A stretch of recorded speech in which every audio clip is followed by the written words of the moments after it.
युद्ध स्तर पर भारतीय जनता पार्टी चुनाव के मैदान में है और हमारी तैयारियां देख कांग्रेस परेशान है।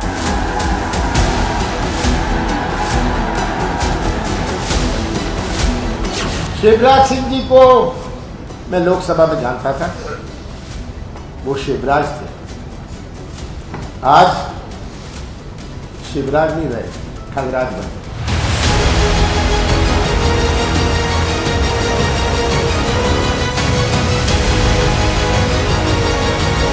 15 महीने की कमलनाथ जी की सरकार आई थी, भ्रष्टाचार में आकंठ डूबी हुई सरकार थी। तो जो खुद भ्रष्टाचार में आकंठ डूबे हों और आज वो सारी योजनाओं को उसमें उन्होंने बंद किया हो, जो झूठ है ये जनता मध्य प्रदेश की जानती है।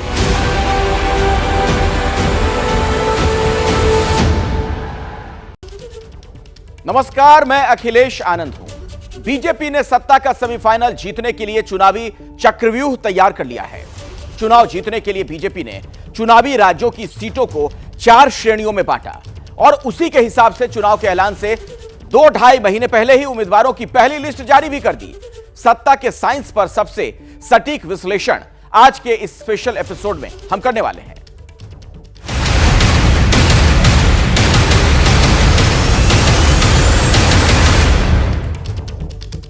तो चलिए शुरुआत कर लेते हैं मध्य प्रदेश से। यहां 2018 के विधानसभा चुनाव में बीजेपी हार गई थी। वो तो सिंधिया की बगावत का कमाल रहा कि पार्टी 2020 में सत्ता में आ गई। अब बीजेपी के सामने सत्ता बचाए रखने की चुनौती है। लिहाजा पार्टी ने 39 सीटों पर अपने उम्मीदवारों की पहली लिस्ट जारी भी कर दी। बीजेपी ने इस लिस्ट के जरिए जहां एक ओर कांग्रेस की टेंशन बढ़ा दी है, वहीं दूसरी ओर अपने उम्मीदवारों को जमीन पर ज्यादा समय तक काम करने का मौका दे दिया। पहले आप ये रिपोर्ट देखिए और फिर बीजेपी के इस प्लान का पोस्टमार्टम करेंगे। एक तरफ मध्य प्रदेश की सत्ता में आने के लिए कांग्रेस सॉफ्ट हिंदुत्व की राह पर कदम बढ़ाते हुए आगे बढ़ रही है। दूसरी तरफ सत्ता में वापसी के लिए बीजेपी ने सबको चौंकाते हुए उम्मीदवारों की पहली लिस्ट जारी कर दी है। बीजेपी ने मध्य प्रदेश के 39 उम्मीदवारों की पहली लिस्ट गुरुवार को जारी की।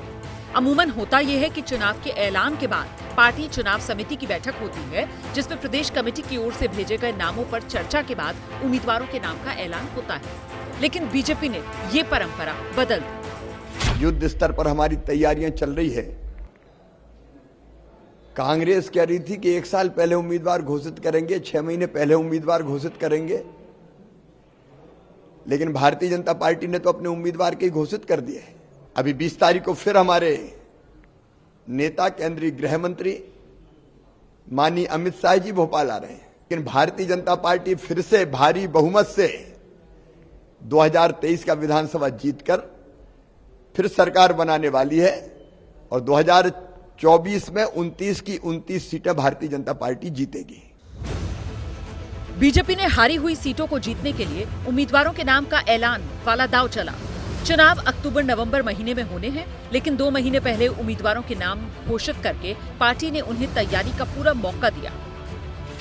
कल जो बैठक संपन्न हुई, उस बैठक में हुए निर्णय के साथ आज 39 विधानसभाओं के प्रत्याशी भारतीय जनता पार्टी मध्य प्रदेश ने घोषित कर दिए हैं।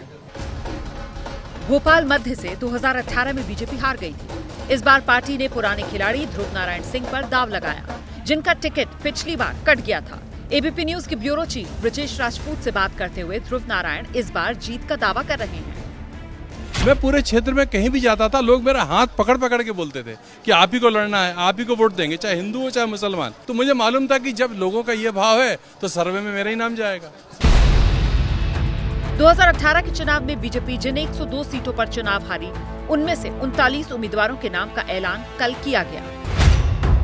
2018 के चुनाव में कुल 230 सीटों में से कांग्रेस को 114 सीटों पर जीत मिली। बीजेपी 109 सीटें जीत पाई, बाकी 7 सीटें अन्य के खाते में गई। 2020 में ज्योतिरादित्य सिंधिया की बगावत के बाद राज्य में कांग्रेस की सरकार गिर गई और शिवराज सिंह चौहान फिर से मुख्यमंत्री बने।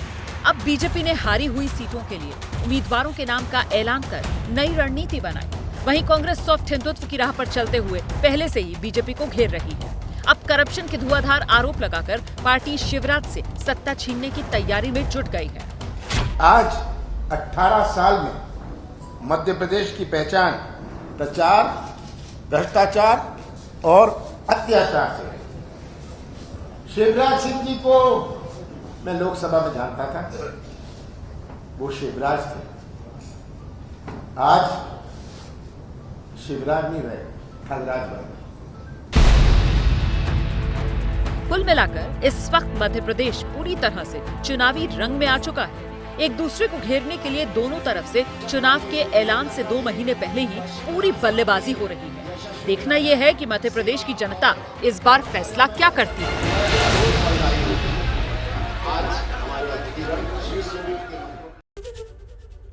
तो बीजेपी का आखिर विजय प्लान क्या है, इसे सबसे पहले जरा आप समझिए आंकड़ों की जुबानी। उसके बाद हमारे साथ हमारे तमाम संवाददाता जुड़ रहे हैं, उनसे भी हम बातचीत करेंगे। इस प्लान को समझिए, इसके बारे में मैं आपको बताता हूं। मध्य प्रदेश में बीजेपी का विजय प्लान, घोषित उम्मीदवार 39, ये बीजेपी की बात हो रही है। नए चेहरे इनमें 12 नजर आ रहे हैं, हारे हुए चेहरे 14 और नेता पुत्रों की बात की जाए तो वो भी है यहां पर 3 नेताओं के पुत्रों को भी मौका मिला है, ये 39। अब देखिए जरा जाति की जुबानी से समझिए, घोषित उम्मीदवारों का जातिगत ब्यौरा आपके सामने है। कुल 39 में से सामान्य वर्ग के 5 उम्मीदवार, ओबीसी 13, एसटी 13 और एससी 8। ये जातिगत ब्यौरा आपके सामने मैंने रखा, चूंकि आपको पता है भारतीय राजनीति की बहुत बड़ी सच्चाई है जाति। सीधे मैं आपको लिए चलता हूं, ब्रजेश राजपूत हमारे सहयोगी इस बीच हमारे साथ जुड़ गए हैं। ब्रजेश, ये जो अभी चुनाव की तारीखों का ऐलान भी नहीं हुआ और पहली लिस्ट आ गई बीजेपी की, इसे कैसे समझा जाए? बिटवीन द लाइंस कैसे आप देख रहे हैं इसे? देखिए, आंकड़ों की बातें तो आपने बता दी हैं हमारे दर्शकों को, मगर मैं एक जो चीज़ बताना चाह रहा हूं वो ये है कि जो ये चुनाव है, चुनाव एक तरीके से मनोवैज्ञानिक तरीके से भी लड़ा जा रहा है। जब ये चुनाव शुरू हुआ था तो कहा जा रहा था कि बीजेपी बहुत बैकफुट पर है, क्योंकि बीजेपी के खिलाफ 18 साल की एंटी इनकम्बेंसी है, एक ही व्यक्ति लंबे समय से मुख्यमंत्री बना हुआ है, तो उसके खिलाफ भी नाराजगी या जो कुछ भी एक फटिकनेस थी मतदाताओं के को लेके। तो ऐसा लग रहा था, हर अधिकतर लोग कह रहे थे कि बीजेपी साल बड़े मुश्किल दौर में है, अच्छा नहीं कर पाएगी, लोग बदलाव चाहते हैं। मगर जैसे ही यहाँ पे अमित शाह ने कमान संभाली है, उसके बाद से माहौल बदला है। अमित शाह ने आते ही से यहाँ लगातार दौरे किए हैं, दौरे करने के बाद बैठकें की हैं, और वो दौरे भी अचानक ऐसे सरप्राइज मोड में किए कि अचानक रात में आते हैं, वो बैठक करते हैं, देर रात तक मीटिंग करते हैं, सुबह निकल जाते हैं, फिर जो यहाँ के लोग हैं उनको फिर वहाँ दिल्ली बुलाया जाता है। तो कुल मिला के एक ऐसा माहौल बनाने की कोशिश की जिसमें से लग रहा है कि बीजेपी इस चुनाव में बड़ी तेजी से वापसी कर रही है। इस तेजी से वापसी करने के दरमियान यही लोग सोच रहे थे कि कांग्रेस ने वादा किया था कि हम इस बार जल्दी टिकट अनाउंस करेंगे और लोगों को ज़्यादा मौका देंगे प्रचार के लिए, मगर कांग्रेस तो नहीं कर पाई, मगर बीजेपी ने कर दिया। फिर एक बार हमको देखना होगा कि मगर बीजेपी ने किया क्या है। बीजेपी ने किया वो है कि ये वो सीटें हैं जहां बीजेपी एक बार से लेकर 3 बार, 4 बार, 5 बार हारी है, यानी हारी हुई सीटों के उन्होंने हारे हुए प्रत्याशियों को उतारा है। इसमें से 13 प्रत्याशी हारे हुए जो पिछले चुनाव हारे थे, उनको फिर से मौका दे दिया। मगर शो ऐसा किया जा रहा है कि जैसे बीजेपी ने बहुत बड़ा गेम प्लान कर दिया है और बहुत धुआंधार तरीके से कांग्रेस को धूल चटाने आगे मैं आपसे बात करूंगा। मेरे साथ अभिषेक उपाध्याय भी जुड़े हुए हमारे वरिष्ठ सहयोगी, उनके पास भी हम चलेंगे। लेकिन मध्य प्रदेश में बीजेपी का ये जो विजय प्लान है, उसके बारे में कुछ और जानकारियां आपके सामने मैं रखना चाहता हूं। एक बार फिर से कुछ आंकड़े आपके सामने हैं, उसे देखिए, समझिए, फिर इस पर हम चर्चा भी करेंगे, विश्लेषण भी करेंगे। मध्य प्रदेश में बीजेपी का जो विजय प्लान है, 4 महिला उम्मीदवारों को मौका मिला है। इसमें सरला विजय रावत हैं सबलगढ़ मुरैना से, 40 साल की हैं, तीसरे नंबर पर पिछली बार थी। प्रियंका मीणा चाचौड़ा गुना, 32 साल इनकी उम्र है, इनके पति IRS अफसर। ललिता यादव की बात की जाए, छतरपुर से, उम्र 61 साल, सीट इनकी बदली गई है। निर्मला भूरिया पेटलावत से हैं झाबुआ में, उम्र 55 साल, 2018 में यह चुनाव हार गई थी। ये इन महिला उम्मीदवारों की बात हुई। ये देखिए आपके सामने जो आंकड़े हैं। अब मैं सीधे आपको लिए चलता हूं अभिषेक उपाध्याय के पास, हमारे साथ हमारे सहयोगी एक बार फिर से जुड़ गए हैं। और अभिषेक, सवाल यह है, ये बीजेपी की जो तैयारी नजर आ रही है, इसका मतलब क्या निकाला जाए? वैसे तो कहा जाता है कि बीजेपी हमेशा चुनावी मोड में रहती है, लेकिन क्या मध्य प्रदेश में कोई डर है जिसकी वजह से इतनी अलर्ट है पार्टी? बिल्कुल, देखिए डर है, और सबसे बड़ा डर है अखिलेश एंटी इनकम्बेंसी का डर है, वो बड़ा डर है। और उस डर की एक बड़ी वजह पिछला चुनाव रहा है। पिछले चुनाव में जिस क्लोज मार्जिन से मुकाबला गया है और उसके बाद सरकार गई, सरकार फिर किस तरह से वापस बीजेपी ने ली, उसमें सिंधिया फैक्टर ने कितना काम किया, ये एक बड़ी चिंता का सबब रहा है। पहली बात ये। दूसरी बात ये कि इतने जो कैटेगराइजेशन किया है बीजेपी ने A, B, C+D, ये C और D वाला जो चक्कर है ये बहुत ही महत्वपूर्ण है। और जिस इलाके की आप बात कर रहे थे वहां मालवा निमाड़ का जो रीजन है वो बहुत ही महत्वपूर्ण है। वहां पर बीजेपी ने हारे हुए उम्मीदवार 11 ऐसी सीटें हैं जहां पर हारे हुए उम्मीदवारों को मौका दिया है। तो आप यूं समझ लीजिए जिसे कहते हैं कि बैक फ्रॉम द बेसिक से शुरुआत की है। C और D वो सीटें हैं जहां पर वो हारी है और वहां पर हारे हुए उम्मीदवारों को मौका देना, वहां पर पहले से तैयारी करने के लिए उनको चांस देना, कुल मिलाकर के बीजेपी की कवायद ये है कि इलेक्शन आचार संहिता लगने तक वो इस लेवल पर आ जाए कि उसके उम्मीदवार उन हारी हुई सीटों पर बराबर की दावेदारी ठोक सकें, और ये इसी की कवायद है। ठीक है अभिषेक, मैं लौटूंगा आपके पास भी एक बार फिर से। देखिए, लेकिन एक खबर और भी है। टिकट के फैसले के बाद मध्य प्रदेश की कुछ सीटों को लेकर असंतोष के सुर भी सुनाई पड़ने लगे हैं। जिस छतरपुर सीट से ललिता यादव को टिकट मिला वहां असंतोष उभर आया। कल से ही पूर्व प्रत्याशी अर्चना गुड्डू सिंह के समर्थक प्रदर्शन कर रहे हैं, नारेबाजी कर रहे हैं और उम्मीदवार बदलने की मांग भी की जा रही है। देखिए तस्वीरें आपके सामने हैं। ब्रजेश, ये जो असंतोष के सुर सुनाई पड़ने लगे हैं, कहीं ऐसा तो नहीं कि पार्टी ने जो जल्दबाजी कर दी प्रत्याशी के नाम के ऐलान में ये महंगा पड़ जाए? देखिए, जल्दी प्रत्याशी घोषित करने के अपने फायदे हैं तो अपने नुकसान भी हैं। अब बीजेपी को लग रहा है कि जिस तरीके से लोगों के नाम ऐलान कर दिए गए हैं तो अब असंतोष भी आएगा, मगर चूंकि इतना लंबा वक्त है बीजेपी के पास कि इस असंतोष को आसानी से दूर कर लिया जाएगा। यही असंतोष यदि ठीक चुनाव के पहले होता तो मैनेज करना काफ़ी मुश्किल होता, मगर अब यदि पार्टी ने के पास पर्याप्त वक्त है इस असंतोष को दूर करने का, लोगों को मनाने का। यहाँ पे आलम यह था कि सारे कार्यकर्ता नाराज थे, बीजेपी के पुराने नेता नाराज थे, मगर जब से अमित शाह हैं उन्होंने सबसे पहले इन बड़े नेताओं को, खासकर कैलाश विजयवर्गीय, प्रभात झा और तमाम जो ऐसे नाम थे जो शिवराज सरकार से खफा चल रहे थे, उनको जिम्मेदारी दी है कि वो निकलें, संभागों में जाएं और नाराज कार्यकर्ताओं को मनाएं। तो ऐसा लग रहा है बीजेपी का कार्यकर्ता धीरे धीरे चार्ज हो रहा है और बीजेपी के चुनाव प्रचार में जुट रही है, मगर ऐसे असंतोष कई जगह से आ रहा है। हालांकि जल्दबाजी में कुछ टिकटें ऐसी भी बांटी गई है जहां उम्मीदवार उस जगह पे टिकट नहीं चाह रहा था। नजर बनाकर रखिएगा ब्रजेश, कुछ बड़ा अपडेट होगा तो दर्शकों तक आगे वो जानकारी हम पहुंचाएंगे। फिलहाल आपका बहुत बहुत शुक्रिया। अब छत्तीसगढ़ का रुख कर लेते हैं। 15 साल तक सत्ता का सुख भोगने के बाद बीजेपी 2018 में छत्तीसगढ़ का चुनाव हार गई। तब कांग्रेस के प्रदेश अध्यक्ष रहे भूपेश बघेल ने रमन सिंह की सत्ता को हिला दिया। बीजेपी का मानो प्रदेश में एक तरह से सुपड़ा ही साफ हो गया। 90 में से 68 सीटों पर कांग्रेस तब जीती थी। अब बीजेपी कांग्रेस के हाथ से सत्ता छीनना चाहती है और इसीलिए कमान खुद अमित शाह ने संभाल रखी है। भूपेश बघेल को उन्हीं के घर में घेरने के लिए पार्टी ने उम्मीदवारों की पहली लिस्ट कल जारी कर दी।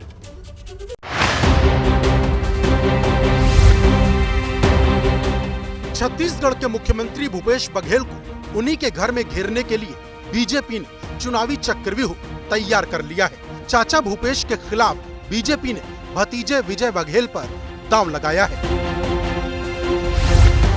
दुर्ग के सांसद विजय बघेल पाटन विधानसभा सीट से चौथी बार भूपेश बघेल से टक्कर लेंगे।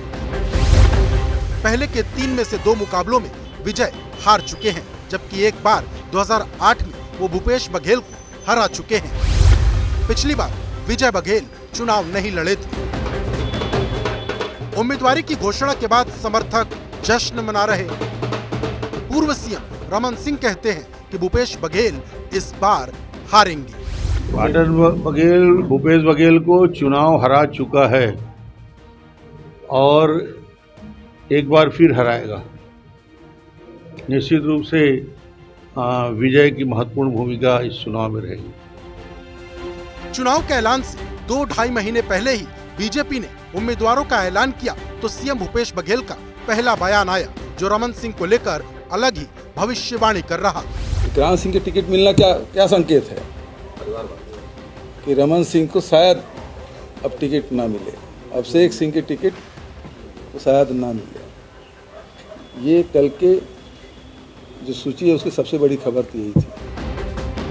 बीजेपी ने 90 में से 21 विधानसभा सीटों पर अपने उम्मीदवार उतारे हैं और ये वो सीटें हैं जहां पिछली बार बीजेपी हारी थी।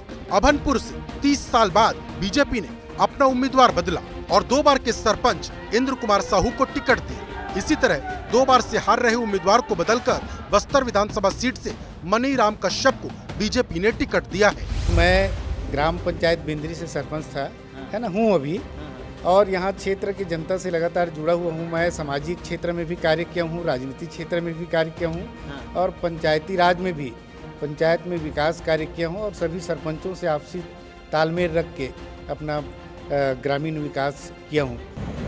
भारतीय जनता पार्टी मेरे जैसे छोटे से कार्यकर्ता को अब बस्तर विधानसभा का मेरे को उम्मीदवार बनाया है। कहीं ना कहीं मैं इस उम्मीदवारी में खड़े उतरने का प्रयास करूंगा। आज भी जिस ढंग से पूर्व में हमारा 15 साल की जो सरकार जो काम किया था वही दिख रहा है और क्षेत्र में विकास नहीं है। पिछली बार बीजेपी 15 साल सत्ता में रहने के बाद छत्तीसगढ़ में बुरी तरह हारी थी। तब कांग्रेस को 90 में से 68 सीटों पर जीत मिली थी। बीजेपी महज 15 सीटों पर सिमट गई थी। इस बार छत्तीसगढ़ में जीत की रणनीति बनाने का जिम्मा अमित शाह के कंधों पर है। गृह मंत्री अमित शाह लगातार छत्तीसगढ़ के दौरे पर हैं। 20 अगस्त को फिर से राज्य के दौरे पर जाएंगे। माना जा रहा कि उन्हीं की रणनीति के तहत चुनाव के ऐलान से पहले ही टिकट बांट दिया गया ताकि उम्मीदवारों को तैयारी का पूरा समय मिल सके। आगामी विधानसभा चुनाव की तारीखों का ऐलान हुआ नहीं है, लेकिन भारतीय जनता पार्टी की पहली लिस्ट मध्य प्रदेश और छत्तीसगढ़ के लिए आ गई है प्रत्याशियों की। उसके क्या मायने मतलब है ये भी हम समझ रहे हैं। और अब बात कर लेते हैं छत्तीसगढ़ की और सीधे मैं आपको रायपुर ही लिए चलता हूं। ज्ञानेंद्र तिवारी हमारे सहयोगी हमारे साथ वहां से जुड़े हुए हैं। ज्ञानेंद्र, ये वक्त है आपके शो जनता जिंदाबाद का। आज वहां पर आप हैं, जनता से जाहिर तौर पर आज भी आपकी बात हुई होगी। ये बीजेपी की जो एडवांस रणनीति है, ये जनता को लुभाने में क्या बीजेपी वाले कामयाब हो जाएंगे? और क्या अपडेट है, क्या खबर है? जनता से अखिलेश बात हुई है और जनता से ज़्यादा नेताओं से बात हो रही है और उन नेताओं से बात हो रही है जिनको चुनाव लड़ने जाना है और जिनको चुनाव की तैयारी करना है। निश्चित तौर पर कल 21 नामों का ऐलान जब हुआ है चुनाव की तारीखों के ऐलान के पहले, तो आज मुख्यमंत्री भूपेश बघेल का भी इस पर बयान आया है और उन्होंने बहुत बड़ा हमला किया है। और वो मुख्यमंत्री कह रहे हैं भूपेश बघेल की रमन सिंह और उनके बेटे का पत्ता कट गया है। वो ऐसा कह रहे हैं कि इसलिए क्योंकि उनके भतीजे विक्रांत सिंह को टिकट मिल गया है, उनके भांजे को, और अगर उनके भांजे को मिल गया है तो ऐसे में परिवारवाद फिर कहाँ है। दूसरी तरफ राम सेवक पैकरा थे, गृह मंत्री थे, प्रदेश अध्यक्ष थे, उनकी टिकट कट गई है। तो इस तरह से ओपी चौधरी हैं खरसिया से, उनकी टिकट कट गई है, उनको दूसरे विधानसभा चुनाव से लड़ाने की तैयारी हो सकती है। तो कुल मिलाकर इस पर 21 नामों के ऐलान के बाद जो राजनीति है वो शुरू हो गई है। और जैसा कहते हैं ना कि आचार संहिता लग गई या तो फिर आज तारीखों का ऐलान हो गया, उससे पहले ही छत्तीसगढ़ में चुनावी माहौल बन गया है। और कल ही हमने खबर बताई थी दर्शकों को कि कैसे चाचा भूपेश बघेल के खिलाफ भतीजे विजय बघेल चुनाव लड़ने वाले हैं पाटन विधानसभा से। तो लोग, प्रदेश अध्यक्ष जो दीपक बैज कांग्रेस के, वो ये कह रहे हैं कि बिना प्रचार के ही भूपेश बघेल जीत जाएंगे। तो निश्चित तौर पर चर्चाओं का बाजार तो छत्तीसगढ़ में गर्म है और लोग यही कह रहे हैं कि बताइए, इतने पहले चुनाव के सीट में उम्मीदवारों का ऐलान करने के बाद इसका सीधा सा मतलब है कि बीजेपी किसी तरह से किसी भी तैयारी में पीछे नहीं रहना चाहती है। अखिलेश जी, ज्ञानेंद्र, बहुत ही सटीक विश्लेषण आपने किया। मैं दोबारा भी आपके पास लौटूंगा। अभिषेक उपाध्याय भी हमारे साथ जुड़े हुए हैं, उनसे भी हमारी बातचीत होगी। सेमीफाइनल का सीक्रेट प्लान, जी हां, 2024 का जो चुनाव है उससे पहले सेमीफाइनल मुकाबला है, यानी 2023 के जो विधानसभा चुनाव होने वाले हैं। आखिर उसमें क्या प्लानिंग है बीजेपी की, कांग्रेस की, उसे ही डीकोड करने का हम प्रयास कर रहे हैं। अब आपके सामने कुछ जानकारियां मैं रखना चाहूंगा आंकड़ों की जुबानी। छत्तीसगढ़ में बीजेपी का जो विजय प्लान है, अलग अलग देखिए बनाए गए हैं ग्रुप ए मजबूत सीट, ग्रुप बी कभी जीत कभी हार वाली जो सीटें हैं उन्हें ग्रुप बी में रखा गया, ग्रुप सी में 2 चुनाव से जिसमें हार हो रही है वैसी सीटों को रखा गया है, और ग्रुप डी में उन सीटों को कंसीडर किया गया जहां कभी नहीं जीत मिली है। यानी आप देखिए जो स्ट्रेटजी है, रणनीति है, किस तरीके से वहां पर बीजेपी काम कर रही है चुनाव को लेकर। घोषित उम्मीदवारों का जातिगत ब्यौरा आपके सामने है। कुल 21 प्रत्याशियों के नाम का ऐलान कर दिया गया है, जिनमें सामान्य वर्ग से 3 आते हैं, ओबीसी 8 हैं, एसटी 9 हैं और एससी समुदाय से 1 उम्मीदवार। यह पूरी प्लानिंग नजर आ रही है वहां पर पार्टी की, जातियों के जरिए जो वहां पर साधा जा रहा है समीकरणों को। कुल 21 उम्मीदवारों की बात की जाए, इनमें 1 सांसद, पूर्व सांसद 1, पूर्व विधायक 3, दूसरे दल से जो लोग आए, जो आयातित हैं, ऐसे 2 और नया चेहरा 14। यानी नए चेहरों को 21 में से सबसे ज्यादा मौका दिया गया है। ये जो 21 उम्मीदवार हैं उनमें 14। तो बीजेपी की जो ये माइक्रो प्लानिंग है उसे हमने डी कोड किया है। वो आपके सामने तमाम आंकड़ों की जुबानी हम वो सारी चीजें आपके सामने रख रहे हैं। पाटन विजय बघेल भूपेश बघेल को हरा चुके हैं। एक बार फिर से उनके सामने मनीराम कश्यप जिला पंचायत उपाध्यक्ष हैं। संजीव साहा राज परिवार से उनका रिश्ता रहा है, राजघराने से। विक्रांत सिंह जिला पंचायत उपाध्यक्ष, और अलका चंद्राकर की बात की जाए तो जिला पंचायत सदस्य हैं खल्लारी से। ये तमाम अलग अलग उम्मीदवारों के बारे में मैंने आपको बताया है। अभिषेक के पास मैं आपको लिए चलता हूं। हमारे सहयोगी अभिषेक उपाध्याय लगातार हमारे साथ मौजूद हैं। अभिषेक, ये जो बीजेपी की प्लानिंग वहां पर नजर आ रही है, छत्तीसगढ़ की मैं बात कर रहा हूं, इसे देखकर आप क्या समझ पा रहे हैं कि मतलब एडवांस प्लानिंग से कितना चांस मिल रहा है, लग रहा है आपको बीजेपी की जीत की ओर बढ़ती हुई नजर आ रही है पार्टी? देखिए, सबसे बड़ी बात तो ये कि छत्तीसगढ़ और मध्य प्रदेश में एक बेसिक फर्क हमको समझना होगा। यहाँ मार्जिन बहुत ज्यादा है, यानी कि बीजेपी को बहुत ही एक लंबी दूरी तय करनी है, जबकि मध्य प्रदेश का जो चुनाव हुआ था वो बहुत ही क्लोज फिनिश था। तो ये जो दूरी है ये बीजेपी तभी पूरी कर पाएगी जब वो जो सीओडी जिसकी आप बात कर रहे हैं वहां उसकी मजबूत रणनीति होगी। और मैं आपको एग्जाम्पल दे रहा हूं, एक अभनपुर की विधानसभा रायपुर में पड़ती है, वहां पर बीजेपी ने जो 2 बार के सरपंच है उसको मौका दिया है, और 3 बार के जो विधायक और पूर्व सांसद है उनका टिकट जो कि माना जा रहा था तय है, उनको काट करके अभनपुर का 2 बार का सरपंच है उसको मौका दे दिया है। तो ये एक जो माइक्रो प्लानिंग है वो हम देख रहे हैं। और एक बड़ी बात और यहां देखने वाली है कि मैक्रो लेवल पर अगर हम देखें तो रमन सिंह का चेहरा, जो कि भूपेश बघेल चाह रहे हैं कि उभर करके आए उनके सामने, रमन सिंह का वो जिक्र कर रहे हैं कि रमन सिंह को टिकट कहां मिल रहा है, वो चाह रहे हैं कि रमन सिंह वर्सेस भूपेश बघेल हो। लेकिन बीजेपी की कोशिश है कि ये नरेंद्र मोदी वर्सेस भूपेश बघेल हो, इसीलिए किसी चेहरे को भी उभारा वहां नहीं जा रहा है। एग्जैक्टली ये लड़ाई मोदी ब्रांड पर ही छत्तीसगढ़ में दिखाई पड़ने वाली है। ठीक है अभिषेक, मैं फिर से आपके पास लौटूंगा, लेकिन अब अगली खबर का रुख करते हैं, उत्तर प्रदेश की ओर हम चलते हैं और बीजेपी के सीक्रेट किंग मेकर की भी बात होगी। यूपी में जीत का मतलब है दिल्ली की गद्दी पर कब्जा। दिल्ली में पिछली बार बीजेपी ने अपना दल के साथ मिलकर लोकसभा की 80 में से 64 सीटों पर जीत हासिल की थी यूपी से। तब 16 सीटों पर बीजेपी हारी थी। बाद में लोकसभा उपचुनाव हुए थे, 2 सीटों पर बीजेपी तब जीत गई थी। फिलहाल 14 सीटें अभी पकड़ से दूर हैं। इन सीटों पर जीत के लिए बीजेपी ने खास तैयारी की है और सीक्रेट किंग मेकर के जरिए यूपी में लोकसभा चुनाव में जीत की पूरी तैयारी नजर आ रही है। रिपोर्ट देखिए।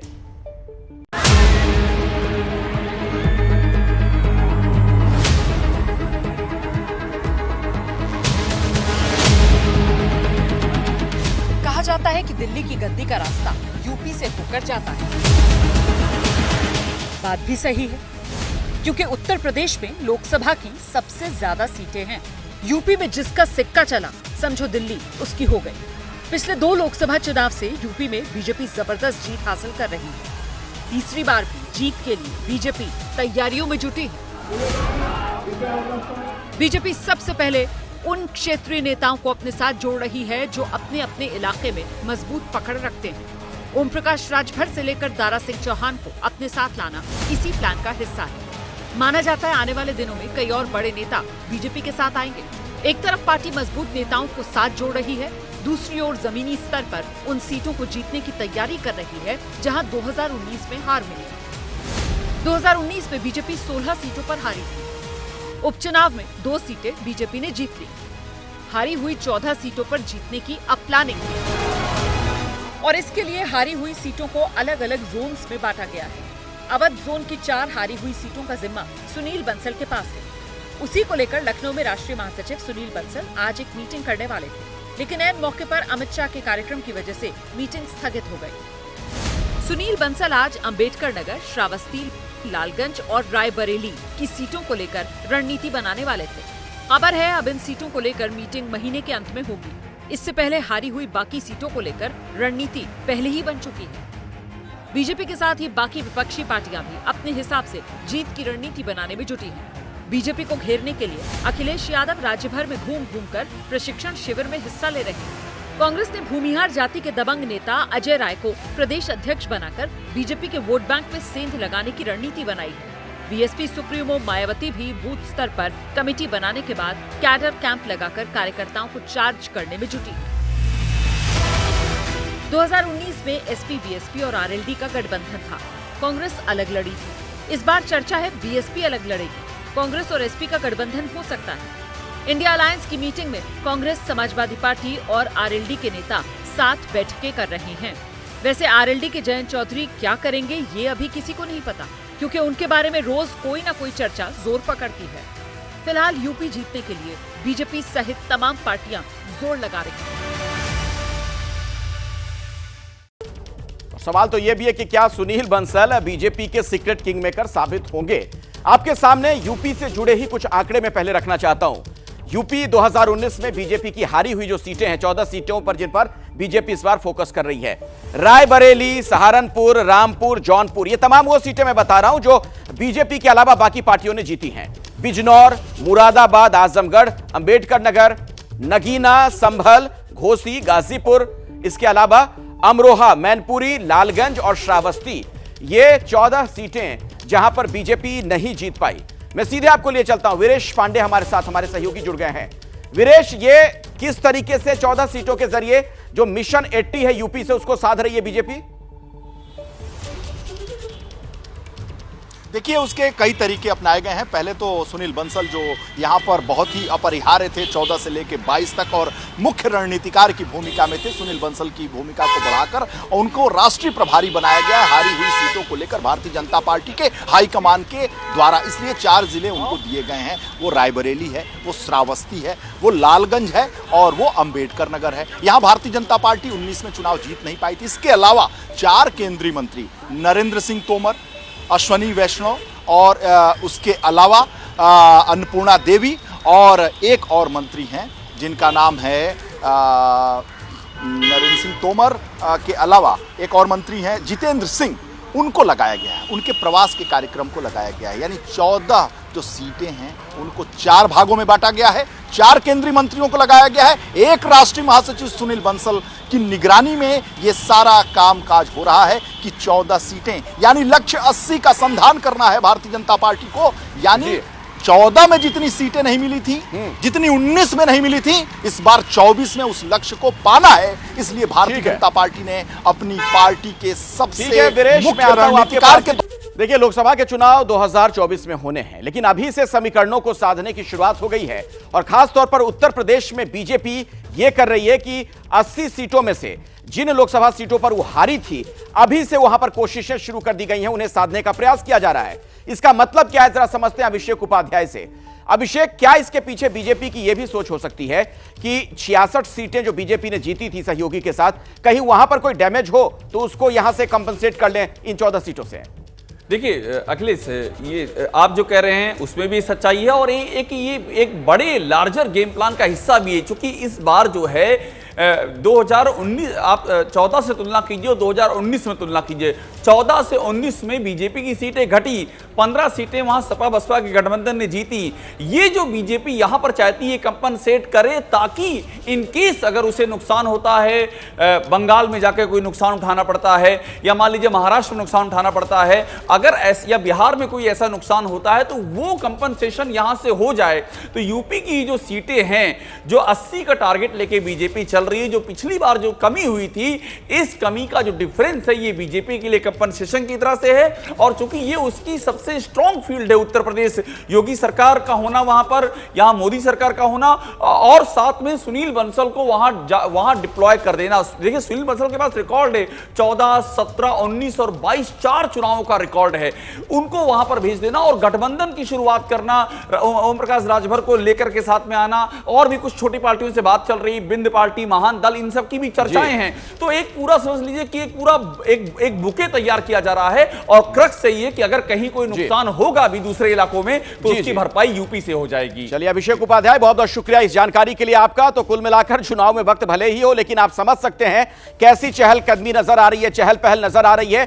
चलिए अब बात करते हैं इंडिया गठबंधन के पोस्टर वाले वॉर की। इंडिया गठबंधन के खिलाफ प्रधानमंत्री नरेंद्र मोदी ने परिवारवाद को लेकर जो नारा दिया था, उसे लेकर एनडीए और इंडिया गठबंधन के बीच राजनीति तेज हो गई है। पटना में आरजेडी ने परिवारवाद के आरोपों की काट निकाल ली, बीजेपी के खिलाफ पोस्टर वॉर छेड़ दिया है।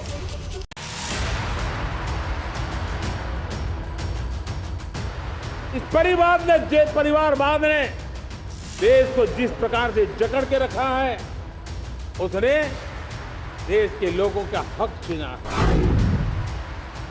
15 अगस्त को लाल किले की प्राचीर से पीएम मोदी ने परिवारवाद के खिलाफ हुंकार भरी थी। अब इंडिया गठबंधन ने प्रधानमंत्री के आरोपों की काट निकाली है। 2024 लोकसभा चुनाव से पहले परिवारवाद पर छिड़ी सियासी जंग पोस्टर वॉर पर आ गई है। पटना में आरजेडी ने जगह जगह पोस्टर लगाए हैं। पटना में इन 2 पोस्टर पर राजनीति आसमान पकड़ रही। एक पोस्टर में 12 राज्यों के 23 ऐसे नेताओं को दिखाया गया है जिनके बेटे, बेटी, पत्नी, पति जो अभी या पूर्व में विधायक, सांसद और मंत्री रहे हैं। साथ ही दूसरे पोस्टर में परिवारवाद के साथ साथ महंगाई को लेकर वार किया गया। इसमें गृह मंत्री अमित शाह से लेकर राजनाथ सिंह समेत कई दिग्गज नेताओं के नाम और तस्वीर है।